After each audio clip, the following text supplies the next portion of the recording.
time you're watching this, I am 27. That is such a big age. That is such a big age. Who would have thought? I thought I was just 10 years old. But I'm 27. I'm happy. I'm thriving. I'm scared. And I'm alive. So, yeah. For this year, I'm going to be doing something entirely different. I'm going to be answering 27 personal questions, really personal questions, powered by my good old friend, Mr. ChatGPT. Hi, Chat. Hello, dear. Give me 27 personal questions. Happy birthday, Chika. Now generating 27 personal questions for you.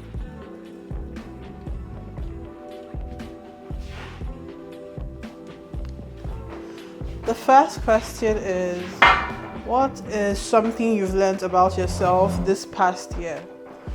I think for me, what I have learned about myself is that I am stronger than I think I am.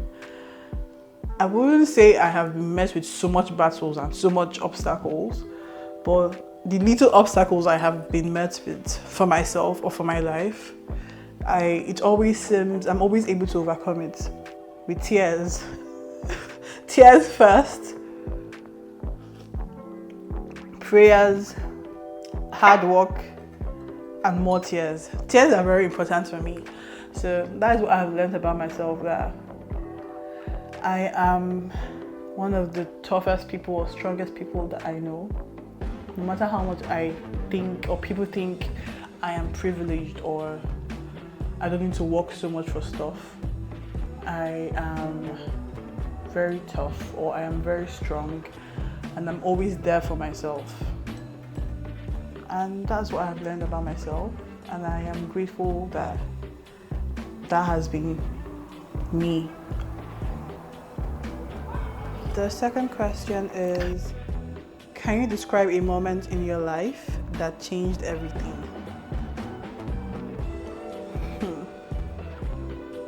It's probably be when my sister was born and finally being the elder sister. Now, don't get me wrong, I have two brothers after me. They're not important, but being the big sister to a little sister.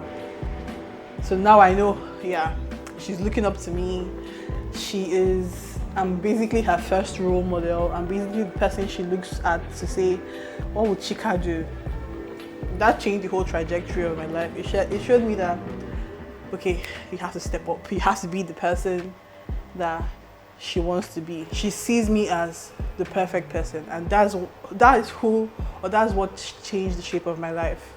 I said, you must be better.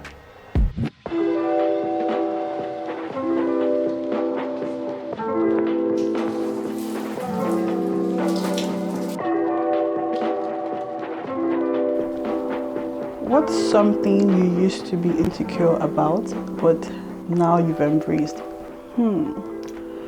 I think for me it would be how loud I was. So I've always been extroverted. I grew up being the talkative, the person that people say, keep quiet, it's okay, you're doing too much. And I feel like I've learned how to embrace it. That is one of my strongest points. I feel like that's something people always notice when they meet me, like, oh yeah, I love the way you chat, you're very easy to talk to, you're very easy to strike a conversation with. And I just really love that about myself. I love that I can now be open, I can speak freely. I don't care if you hate me. I might not speak all the time, but when I speak, you'll hear me. And that's just something I really love right now. God, I've had this makeup for too long. If you know how long I've had this makeup, oh my God, longer than you can even imagine. Well, the next question. Let's see. What is one memory of your childhood that still makes you smile? I had a very lovely childhood. I'm not going to lie. I'm one of the people that grew up in a family of love. So I would say that I had a pretty good childhood. For something that makes me, when I remember it, I smile, it'd probably be Christmas. was it Christmas or was it my grandpa's birthday? I don't know. It was a time where the whole family was around. My cousins from America, my cousins from different parts of Nigeria. We all came together in my grandpa's house in Satellite. And we were all just yapping. I remember us climbing on top Chika. If you guys don't know Chika, he's my cousin. He's the first cousin to get married as well. He was the one at the bottom. Everybody just kept climbing on top him till we built like a pyramid of human beings. And I remember, I think it was my mom that saw me, or my auntie that saw everybody. She was like, "What are you guys doing there? Why are you guys there?" And everybody was like, "Oh no, we're just playing something." It was a very fun time. Every time I think about it, I'm like, everybody is now grown, and we cannot even say, like, our memories are so, how do I put this now? We have grown up so much that everybody's thinking about something entirely different. But when I think about that day, it takes me back to how childlike we were, how naive we were, how that was one of the best days for us. We finished that day, we finished that thing, and we kept on talking about it throughout the whole day. And I just really loved that day. That was like one of my favorite days, and it will forever make me smile. What's a mistake you're actually glad you made? I think it's me where I shot my shot at a brand looking for a content creator or a social media handler, and me saying, yeah, I can do it. Have in mind that I have never done that before. That set off my career on wanting to pursue marketing and communication, and knowing that yes, I genuinely want to do this. It showed me that this is what you were called for, and I'm forever grateful for the, would I say, 20-year-old Chika that said, yes, I can do it. I've done this before. I lied, but still, that's a mistake I'm very glad to make. How do I look? When do you feel more like yourself? For me, to probably be when I'm alone, designing, doing something that is creative. That childlike Chika, that was always yapping, feels at peace. She's like, yeah, this is me. This is a safe space for me. So that is probably when I feel most like myself. The next question is, what is something you're currently trying to heal from? And that would be the fear of attachment and trying to know when to go, like let go. So I find myself staying to something, someone, somewhere for a long period of time, and I start building resentment. So I'm trying to heal from that attitude of wanting to be attached, or trying to be attached, or trying to make it work regardless. And yeah, that's probably it for me. The next question is, what is something people often misunderstand about you? This is going to sound weird, but I think is that I'm nice. I have like a very kind, youthful, playful face. So people often think, yeah, she's nice, she's naive, we can walk over her. People forget that I'm a firstborn. So like, I don't think it's very easy for a firstborn to be naive or nice. So I am not nice. It's just a facade. I like to act like I'm nice because I don't like how I am when I'm mean. I don't like how I am when I get to my angry mood. So I'd like to keep it a minimum. I like to avoid conflict and just be the good person, be the bigger person. So I'm not nice. I just have to act nice because that's just life, man. Finally, the sun in Aberdeen. The next question is, who has had the biggest impact in your life so far and why? My mom. Her resilience, how do you pronounce that word? Is that the word? Her tenacity. She's just she has done so much for me, or done so much for herself. And she has become like something for herself. She has made something out of how she grew up, and I'm just very proud of her. Like, that's who I want to be. That's the kind of person I want to be. Like, that is the kind of girl or woman I want to be when I become older, or as I'm growing up right now. So yeah, it'd be my mom, and if any other person, it'd be my dad, because my parents are just like the perfect people. But I'm not going to talk too much, or else I'm going to cry. So yeah, that's my answer for that one. What's a habit or belief you had to unlearn to grow? It would probably be that nobody's coming to save you. No matter how much you try, nobody is coming to save you in this life that you are in. It doesn't matter the privilege, it doesn't happen. It doesn't matter what happens. Basically, nobody is coming to save you. And that is what I've had to learn in this my short years of life. Yeah. What part of your personality that you took the longest to accept? Like I said, it was my extrovertedness, it was my talkativeness, my always yappiness. That took too long to accept, because I felt like everybody was quiet. You're meant to be mysterious, to be the right girl, the perfect girl for somebody. And I had to unlearn that, because I feel like I'm just me. I happen to yap, and that's just life. I had to accept that, basically. So what are you most proud of? Not what you've done, but who you've become. That's so crazy, because like I think I always associate myself to what I've done, not who I am. I'm always like, oh yeah, I must do this milestone, I must get this milestone. Look blind.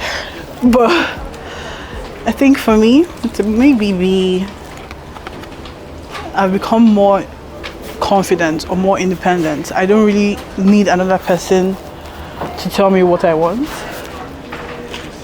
I just do what I want and hope for the best. I don't really choose somebody to make my decisions for me. And I'm just proud of that for myself, because that took a lot of building up to be able to achieve or get to that level where I don't need my mom or my dad to make a decision for me, or my friends to make a decision for me. So that's something I'm proud of. What's a lesson life keeps teaching you over and over? I think it's to keep going regardless. It's to, no matter the situation, keep going. If you stop, are you going to go anywhere? No. So you have to keep going. Continue striving. Oh my god, this is a better color. Yeah, I'm taking that one instead. But yeah, as I was saying, it is to keep going regardless. No matter what happens, no matter where you find yourself, keep going. Because if you stop, you're going to stop. That's where it ends. So keep going. What's something you wish more people asked you about? I think I'm going to rephrase this, because what I want to answer is a question I want people to stop asking me about is, what's next? Because really, why are you asking me that? I don't know. I can't say anything. You plan and then God makes another plan for you. So I hate it when people ask me that question. Allow me to figure myself out. Allow me to live and enjoy life. So that's what I was saying. Stop asking me what next. Because why? Why are you asking me that?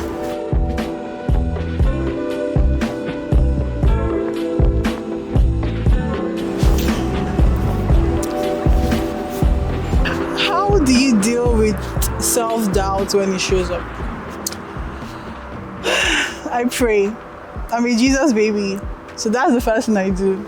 I pray, I talk to God, I shut down from everybody, which is not healthy, but then I can't, when I'm going through something, I can't not go through it. I have to go through it for me to be able to move on from it. So after I'm done shutting down, then I pray. When I'm done praying, I eat. And I'm done eating, I call my mom to complain or yap about something or gist about something that will make me forget about it. So that's how I handle self-doubt. Because I know that no matter how much I doubt myself, I'm still that girl, regardless. It's just sometimes things happen, and yeah. But I always pray first and talk to my mom. My coping mechanism, man. What's a version of yourself that you've outgrown, and how?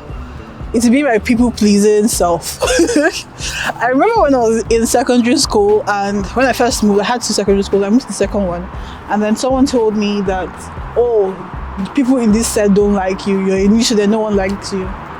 And I remember crying so much because how don't you like Chika? I've always been liked all my life, so it was very hard for me, and I was trying my best to make sure they liked me. That only lasted for a month, because people pleasing is hard.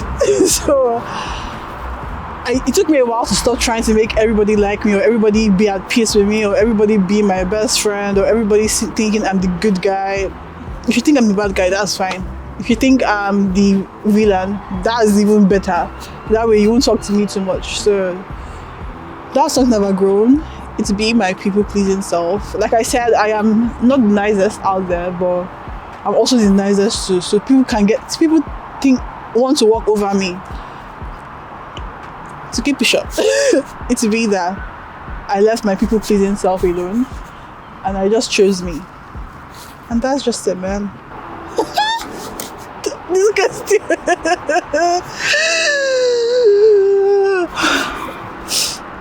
The next question is, what does love mean to you right now in any form?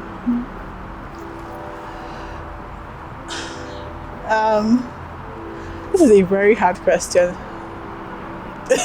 To be that love is choosing yourself. That is what I would say. That's the simplest way I can put it, is choosing yourself continuously and not trying to like put yourself down or trying to choose another person or choose another thing. Choosing what you want regardless of the situation and sticking to what you've made, sticking to the decision you've made. Love is being kind to yourself. Love is just always remembering that you're that person. Like, you're here and every other person is here. Being selfish, basically. That's the simplest way I can define love right now, as choosing yourself and choosing what's best for you. That was so tough. Oh my goodness. Yeah, that is love right now. How do you define happiness at this stage of your life? I can only explain a feeling or an action. It would be a day to myself. Maybe I have eaten something new, something tasty, something different than the bread or rice or plantain or spaghetti like in Nigeria it's but something different. And I've watched a good show. I've spoken to some of my best friends, or I've hung out with some of my best girls. And then I come back, I've done my skincare, I am ready for bed, and I am aimlessly scrolling on TikTok. I feel like that's a happy day for me. It's like, wow, that all happened in one day. That is so weird. That is a happy moment for me. But I think it's just to show that being at peace is one of the moments that make me feel my most happiest. Yeah. Next question is, what is one way you've surprised yourself in your 20s? To be moving across the world, the world, and starting a new life. Doing it even though I was really scared. I was leaving all my family. You guys, I am a very family-oriented person, so it was really hard for me. Moving across the world and saying, you know what?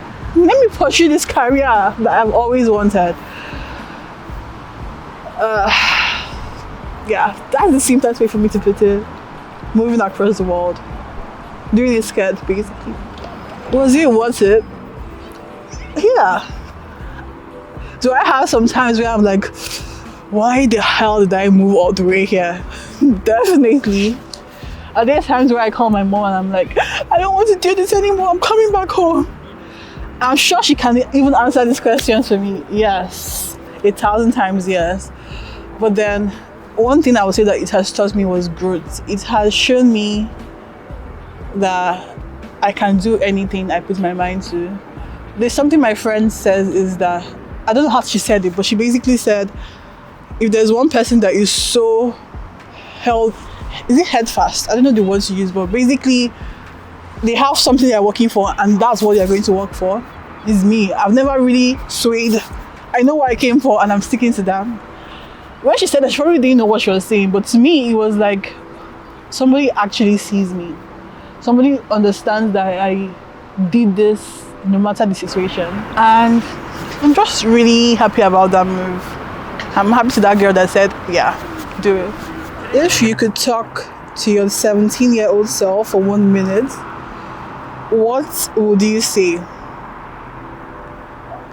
I would say that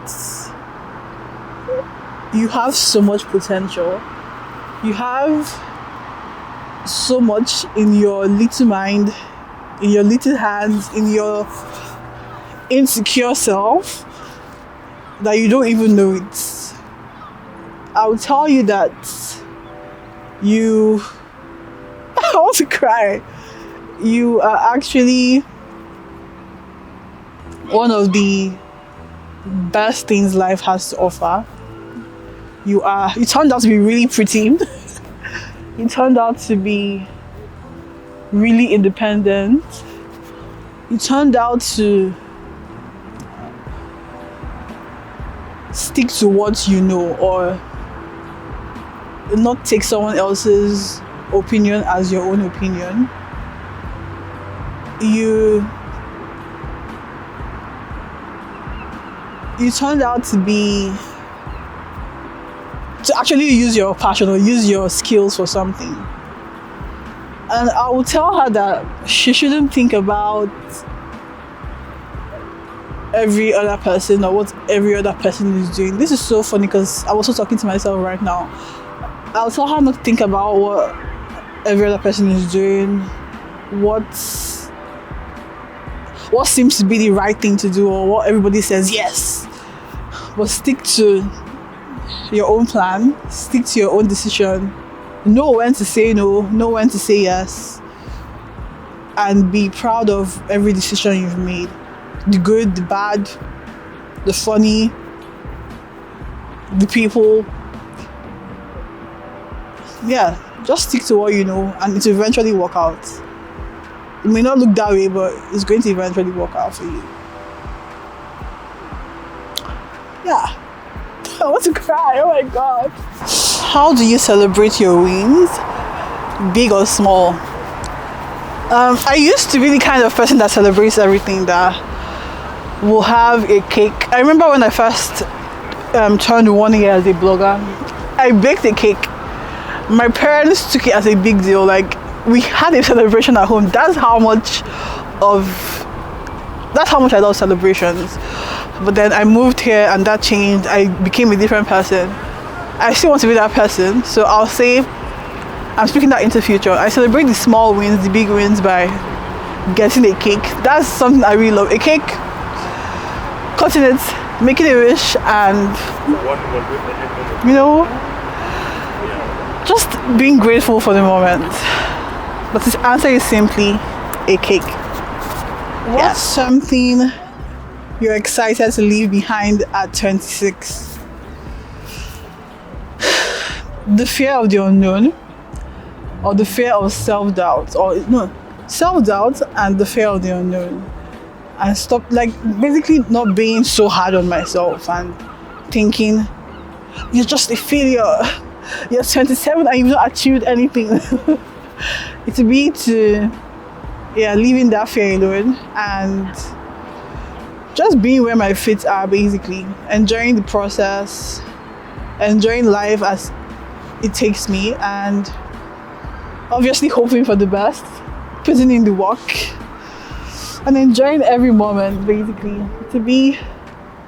To just let God lead, and I know that He's not going to lead me to somewhere. I know He has plans for me. That's basically it. The fear of the unknown. I'm happy to leave that away at 26. What is one truth you live by, no matter what? It's to say yes. Say yes no matter the opportunity. Say yes regardless of how hard you think it's going to be. Say yes for that little, do you want ice cream by 12? Say yes to the, let's go on this trip. Just say yes. Be open to new opportunities. Be open to new possibilities. Be open to life, because this thing called life is only once, and you have to live it to your fullest. And the last question is, in one sentence, who are you at 27? I will say I am a go-getter. I am the person that is going to do what she can, when she can, that is going to achieve or set goals for herself and actually achieve them, and not just sit down and hope that it works out. I'm the girl that says yes. I'm the girl that life just works out for. I'm the lucky girl. And I'm the girl that lets God lead, basically. Yeah. That's it for 27.